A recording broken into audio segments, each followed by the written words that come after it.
4 दिनों तक चलने वाला छठ व्रत की जो है शुरुआत आज से नहाय खाए के साथ हो गई है।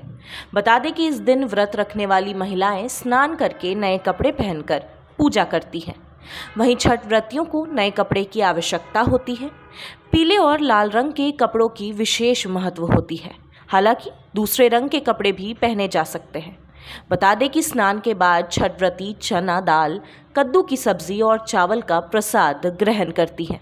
आपको बता दें कि व्रत रखने वाली महिलाओं के प्रसाद ग्रहण करने के बाद ही परिवार के अन्य सदस्य भोजन करते हैं। इस दिन व्रत से पूर्व नहाने के बाद सात्विक भोजन ग्रहण करना ही नहाय खाए कहलाता है।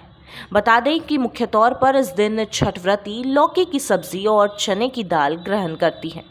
इन सब्जियों को पूरी पवित्रता के साथ धोया जाता है। खाना पकाने के दौरान साफ सफाई का जो है पूरा ध्यान रखा जाता है। बता दें कि खाना पकाने के दौरान भी छठ व्रती छठी मैया की गीतों की आराधना करती नजर आती है। नहाय खाए के दिन जो खाना खाया जाता है उसमें सेंधा नमक का इस्तेमाल किया जाता है। नियम का पालन करते हुए छठ व्रती के भोजन ग्रहण करने के बाद घर के बाकी सदस्य जो हैं वो भोजन ग्रहण कर सकते हैं। बात की जाए तो ये व्रत काफ़ी कठिन होता है, इसलिए बीमार या शारीरिक रूप से कमज़ोर लोग इस व्रत को नहीं कर सकते हैं।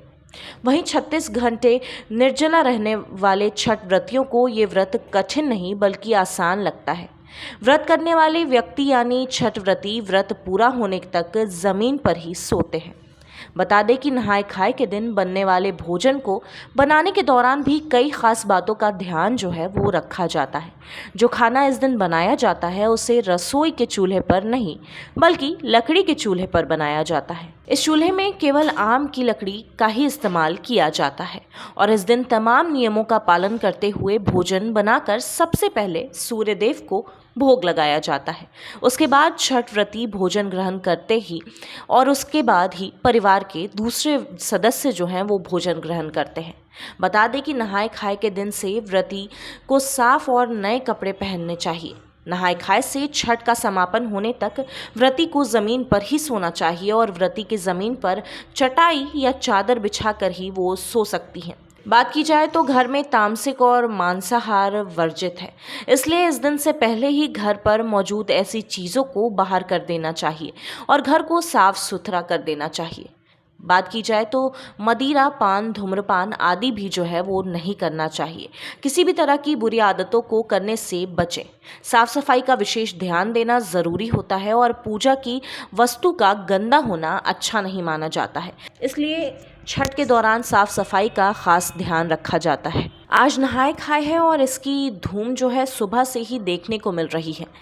वहीं कल यानी 29 अक्टूबर 2022 को खरना है।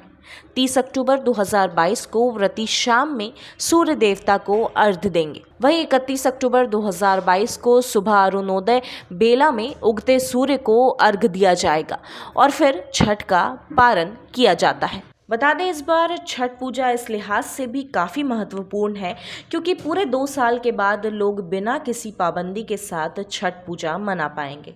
पिछले 2 सालों से व्रती ना तो छठ घाट पर जा पा रहे थे और ना ही प्रसाद वितरण कर पा रहे थे, लेकिन इस बार वे पूरे धूमधाम से छठ पूजा कर पाएंगे और इस पावन पर्व पर महिलाएं कठिन व्रत रखते हुए सायंकाल में नदी, तालाब या जल से भरे स्थान में खड़े होकर अस्ताचल गामी भगवान सूर्य को अर्घ्य देते हैं और दीप जलाकर रात्रि जागरण करते हुए गीत कथा के माध्यम से भगवान सूर्य नारायण की महिमा का बखान करती हैं।